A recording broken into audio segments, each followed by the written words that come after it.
Ayan, driving lesson tayo kasama si Kagawad Fe, mga kaibigan. Ito ang kanyang first U-turn at pinakamalayong mapupuntahan niya ngayon dito sa Saudi Arabia. Yan, mag-U-turn siya. Mashallah, magaling mag-U-turn. Okay, gitna. Yes. Perfect. Oh, nakapag-U-turn siya, mga kaibigan, at nakapunta na siya dito sa kanyang tahanan sa Arbain store. Oh, 'di ba? Nakakapunta na siya ng stock room araw-araw. Ayan, so dito na po siya ngayon sa Arbain store. Hindi na po siya mag-u-Uber, mga kaibigan. Ayan, so i-cross uli natin yung kanyang second stoplight, mga kaibigan. Ayan, perfect. So after this stoplight, tsaka ka nang pumesto dun sa right lane para makapag-right ka dun sa Palestine Road.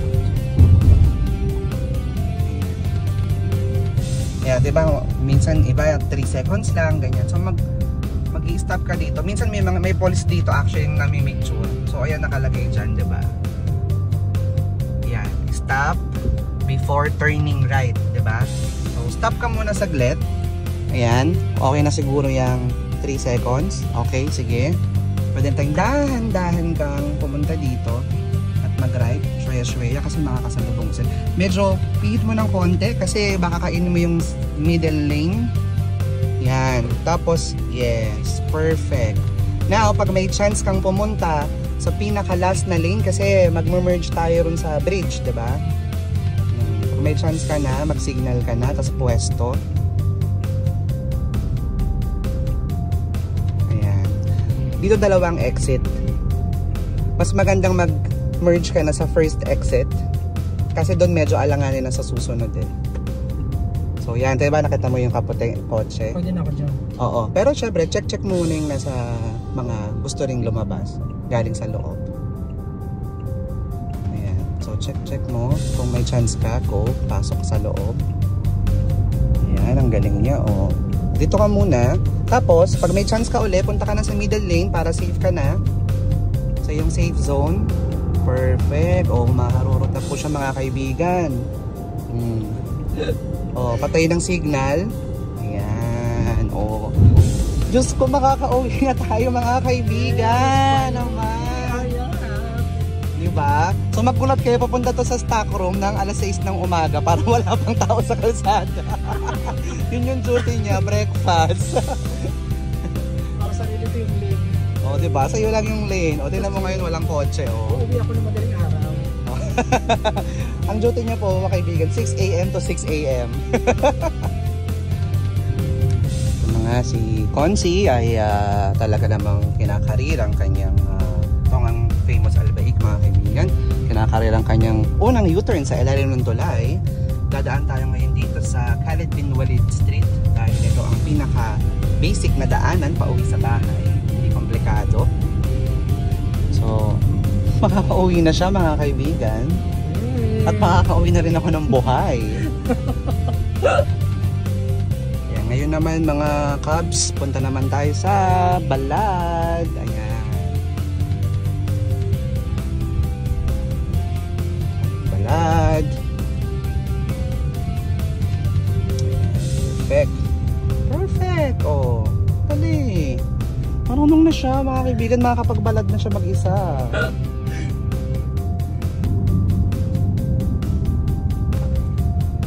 Dito na kami ngayon sa pa-entrance ng Balad. Kasama si Consing, Fans Eatery Production.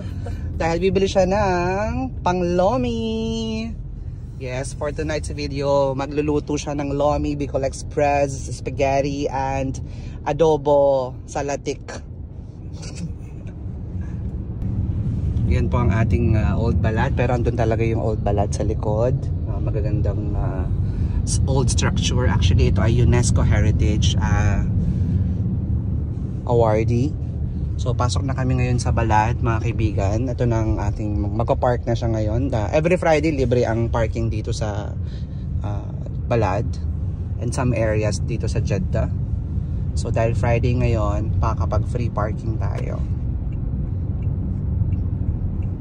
Yeah. Dito, doon tayo nag-ano You know, Huwag masyadong mabagal dito. Ayan, carry na yan. At actually, okay yung speed. Yun no, sa ilalim ng puno, doon ka mag-park.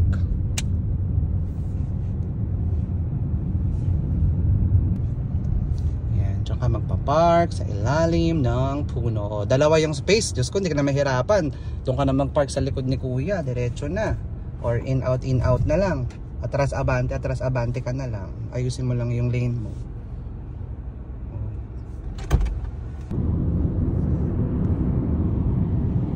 Ayan, oh, 'di ba? Nakapagbalad na rin siya today. Masyaallah. Gabi-gabi lang kasi nagda-drive eh. Hindi pa siya yung driver. Yan, ang favorite puntahan ni Fem, ang 5 Real Store. Ayan, oh, malapit na kami sa bahay. My God, ang dami niya napuntahan today. Yay! Pasado na siya. Miss Mexico, Carja, Cares. Binalak na ni teacher. Ito ang aming office na may McDonald's sa baba. Ang ganda. Ay, salamat, nakauwi na kami. Oh my God, salamat, Pem. Makikita pa ako ng pamilya ko. Hala, yung bato, gumulong. Long. Ayun na, uwi na kami. Ito na naming tahanan. Okay. 2 seconds rule. Okay, left and right. And then, uuwi na tayo. Oh my God, salamat sa Diyos. Marunong ka na.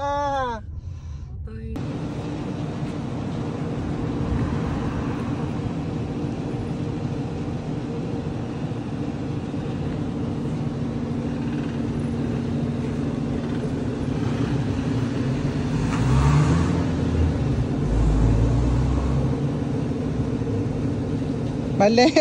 Sobra naman. Sobra.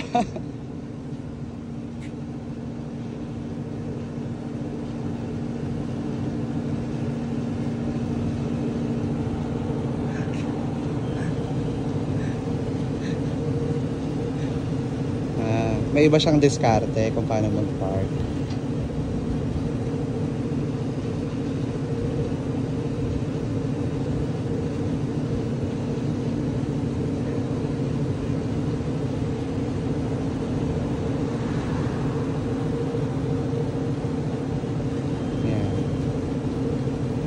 Makakapag-park ka rin.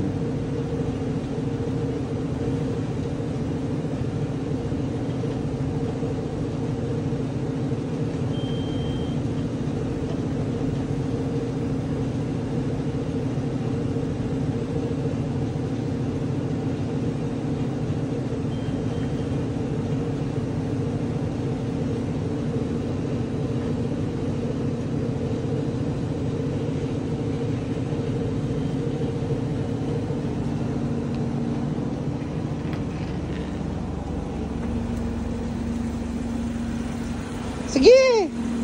Sige! Sige!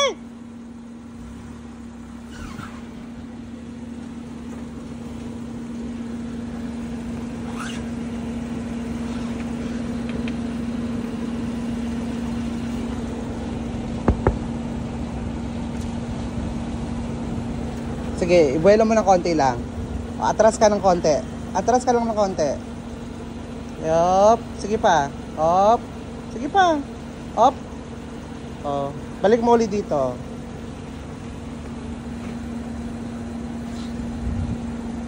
Sige pa. Konti lang. Up. At balik mo ng konti. Hindi. Bueno mo kabila. Yan. Todo. Up. Okay na yan. Sige pa, atras mo lang. Okay. Sige, balik mo ng konti. Dito. Dito, balik mo dito. Yan. Sige pa. Sige pa. Up. Oh, kabilang side naman.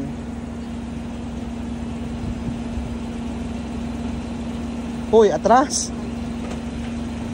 Mag-focus ka, wag ka lang din sumunod sa akin. Up. Okay na yan. Huwag. Nagagasgas na yung gulong mo. Konti lang, balik mo dito. Dito. Yap. Okay na. Sobra naman. Tingnan mo yung gear mo. Tama ba yan? Yung manbela mo. Pantay ba yan? Tama na yon. Ano ba? Tama na nga yan eh. Oh.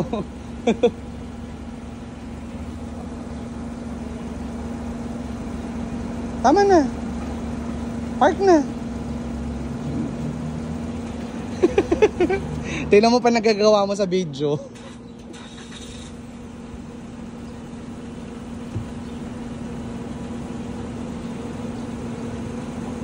Oh. Kapag park na rin naman siya, awa ng Diyos. Yun nga lang. Masyadong dikit sa ano. Sa...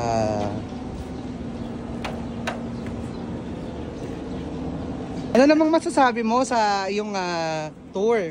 Tingnan mo oh, masyado kang dikit. Tinodo mo naman yung kanilang likod, umakyat ka na. Buti hindi ka na ano dito. Tansya-tansya lang.